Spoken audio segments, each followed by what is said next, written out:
Hey, good morning. Welcome to the morning brief. Today is Monday, July 15th. So we are in the middle of July and it's in the middle of summer. So yeah, the trading's been tough. So I just want to say one thing before we get into the market dynamics, and that is that political events do impact the market. And so you do have to watch them, but it is difficult to surmise whether one political thing is positive for the market or negative for market. You just don't really know. As everyone knows, we did have the attempted assassination of former President Trump over the weekend, which is obviously the worst, one of the worst things we can see in this country, from a political standpoint, from a humanitarian perspective, et cetera, et cetera. Is what it is. So how do we deal with stuff like that as a trader?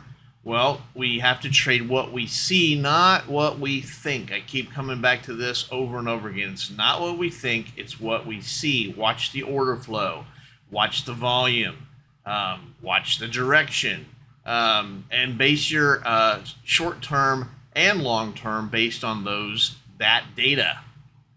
So jumping forward here, what do we got going on today? Well, at 8:30, we have the Empire State Manufacturing Index, which just took place, minus 6.6 versus a minus 5.5. So it missed expectations. But the point here is that it is negative. So the Empire State, which is New York, is one of the highest labor costs for manufacturing in the United States. So it is usually the first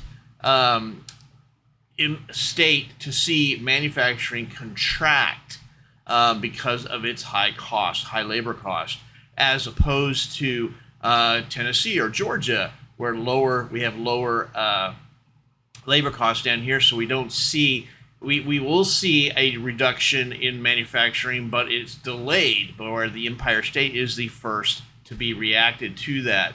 12 noon, we have Federal Chair Powell speaking. So make sure at 12 noon you've gone flat, because who knows what he is going to say one way or another. We also have FOMC member Daly speaking, but that's going to be after the market closes, so no harm, no foul there.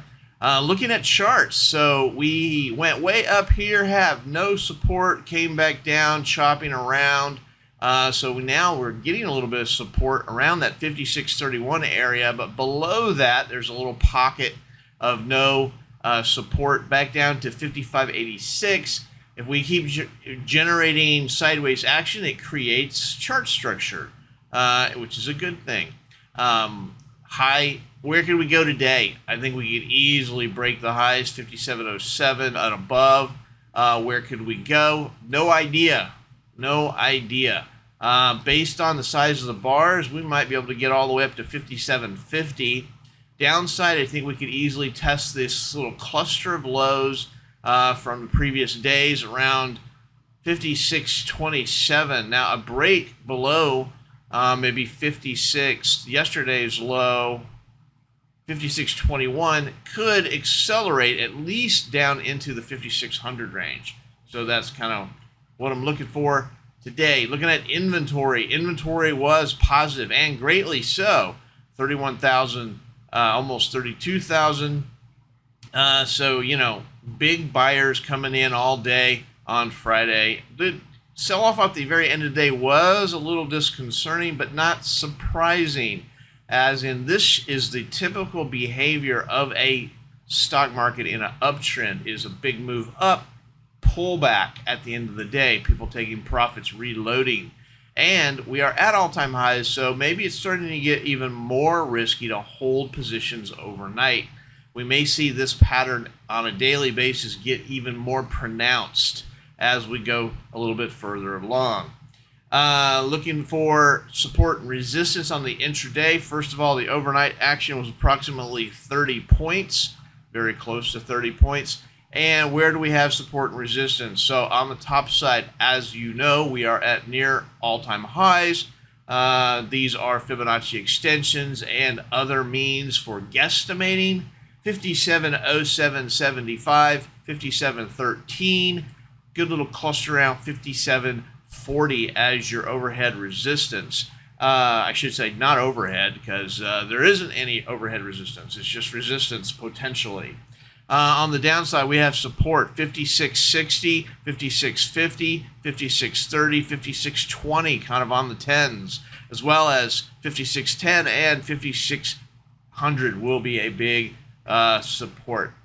Let's see. Stock Trader's Almanac for today is decidedly negative. It's only a 38.1% chance the market will go up, which is a 62% chance the market will go down. That is based on historic values from the Stock Trader's Almanac. There you have it for today. Hope you have a great day. We'll see you tomorrow. Hey, thanks for watching the Morning Brief. Check out my website for more information, oneononetrading.com. Take a look at the Troy levels, a trade location finder for the futures markets. Help you find those levels of support and resistance that are just so hard to find. I also do personal coaching and mentorships. So go ahead and take a look at my website, oneononetrading.com. Thanks.